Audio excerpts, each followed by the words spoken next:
Hello everyone and welcome back to my channel Edmund Mindaros.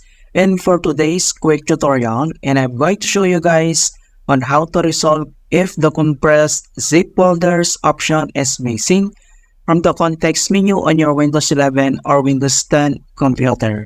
If you're going under new and you're trying add the compressed zip folders to your desktop or whatever folder directory you're in, and you do not see that options, then I'll show you how to resolve that. And without further ado, and let's go ahead. So all you have to do is to open up on search menu, and then kailangan mo lang i-type yung CMD or ito yung tinatawag na command prompt. And then kailangan mo lang mag-right click, and then sinik mo lang dito yung run as administrator. If you receive user account control, and then click mo lang itong yes. And then dito sa administrator command prompt ay kailangan lang natin i-copy itong link na to or yung command keyword na to mga kaibigan. So ilalagay ko to sa description box. So copy lang natin yan. And then next ay paste lang natin dito and then press mo lang yung enter. Okay.